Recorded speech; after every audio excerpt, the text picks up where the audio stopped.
Hi there, in this video I'm going to talk about how you can save on the taxes that you owe when you're selling a property. So there's something that's called a 1031 exchange, or I've heard another term that is used to refer to it called a starker exchange. And basically what this means is that if you own 100 acres of farmland and you sell that 100 acres for $1 million, if you can go out after you sell the farmland, if you can go out and find another piece of farmland to purchase, you can avoid paying the capital gains taxes with the money that you made on the farmland that you just sold. So what you need to do when you're closing on the property, number one, you have to make sure, normally there's a title company that's going to be putting closing statements together and performing the closing. So if you're working with a realtor or not, make sure that your realtor or yourself is talking to the title company, and you're going to let them know before the closing, and I would let them know as soon as possible. If you get an accepted offer on a piece of property, let the title company know, hey, I'm going to be doing a 1031 exchange here, so I want to make sure that that paperwork is prepared and there at the closing, so that when I close on the sale of the land that I'm selling now, I can fill out the proper paperwork that I'll need to do in order to perform that 1031 exchange and to go out there and be able to find another property to purchase. And the great thing about that is that if you say you inherit 100 acres and you sell it for $1 million, you have to pay capital gains, 20% of the profit on that $1 million. I mean, that's a lot of money that you have to pay in taxes. So if you can buy another piece of property, you don't have to pay those taxes. You're basically taking your money from the land that you just sold and you're just parking it somewhere else. Now, this might be different in state to state, but here in Wisconsin, if you close on a piece of property that you sold and you're going to do a 1031 exchange, you have 45 days to identify a property that you could potentially buy.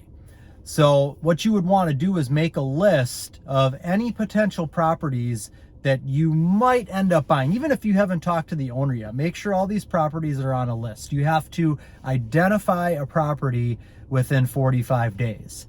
And then you have to close on that property within 180 days of when you sold your original property. So the 45 days is the time limit that you have. You have to identify something within 45 days of when you've sold your original property. And then you have 180 days, not an additional 180 days on top of the 45. You have 180 days to find and close on another property. Now, if you can't find a property, which is definitely the case for a lot of people, farmland right now is hot. Commercial land, commercial buildings, it's just a hot market. So there's no guarantee that you're going to be able to sell something and then find something to purchase that's similar to that. So there are other alternatives. There are companies that buy all kinds of different, buildings and properties in the commercial realm. And basically what you would do is you would give this company, Inland is the name of one, you would give this company the money, the sale proceeds from your original purchase, and then you get to avoid paying capital gains on the profit, and then you also get a return on what you're investing into that company. So it could be, maybe 4 or 5% that you're getting back. And I don't know all the details on this, but it could be monthly that you're getting a check for what the returns are on what you invested.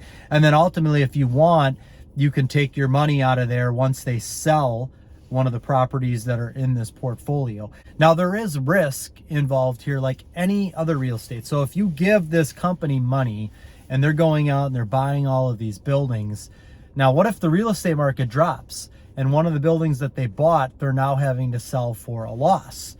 Well, that means when the time comes for you to take the money out that you put in, you might not get it all back. because if there was a loss on something, well, you're affected by that as well. So it's another option. It's something that you could look into as well. But ideally, you'd want to just find a similar property. Now, there's a list of properties as well. I'm working with somebody right now that has an apartment complex that they want to sell. They've got a list from their accountant of different properties. They don't have to buy another apartment complex. They can buy something else that's going to generate rent. A farm would actually, farmland would generate rent. The farmhouse, if there's a farmhouse on there that you're going to rent out, would generate rent. So you would want to talk to your accountant, and they would be able to give you the list of properties that you would be able to purchase. So if you're selling vacant land, you may only be able to buy vacant land, or maybe there's a list of a couple different things that you can buy.